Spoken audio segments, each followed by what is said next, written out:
Hi, I'm Ralph Vacchiano of the New York Daily News here inside the Giants practice facility. And with all due respect to Antrell Roll, I just want to say that I appreciate all the fans out there of mine and all of the fans of the New York Daily News, and I respect your right as paying customers to boo me anytime you want. Except for those of you who are reading my stuff on the internet, because you're not paying for anything at all. But for the rest of you who buy the paper, I understand that there may be times where you're disenchanted with what you read. Maybe you've been drinking, maybe you've accidentally bought the New York Post, maybe you're reading the newspaper upside down, but whatever it is, if you're unhappy with it, boo away. That's fine with me.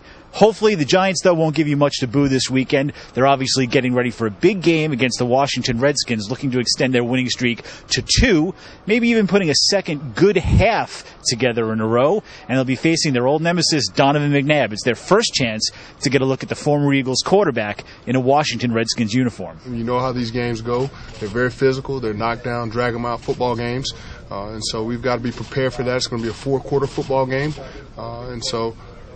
We've got to get ourselves prepared for that. We've got to really take a look at this football team, see the things that they like to do, and try to take some of those things away from them and give ourselves the best opportunity to be successful. Well, I think they're all big at this point, and in the division, Washington. So it's gonna be a big game. It should be a great crowd, another home game, and we need to go out there and play our best football.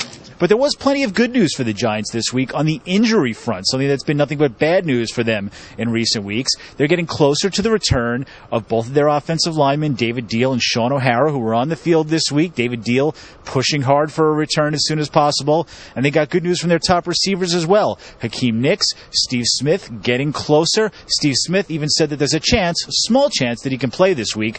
More likely, though, he and Nicks will be back on December 12th. Of the 4, Deal, though, probably has the best chance to make a quicker return.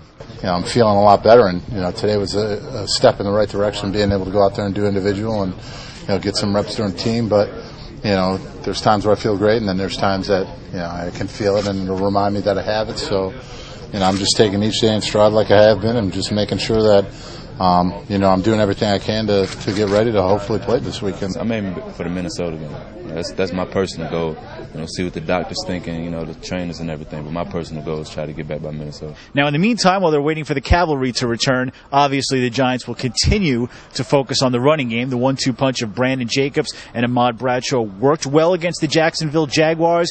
Tom Coughlin said he's going to stick with that rotation for now, but he was impressed with what Ahmad Bradshaw did, thinks there's plenty of room to keep getting him involved in the offense. And Brandon Jacobs, who had a big issue with not starting earlier in the season, made it clear that that's no longer an issue with him as long as the team continues to win. As far as starting and all that other stuff, I don't really concern myself with a lot of that. I just want to win. Like I told you guys last week, winning is more important than your individual goals. So as long as you win, and no one really could tell you that you was on losing teams and haven't done anything in your career. So I'm just obsessed with winning.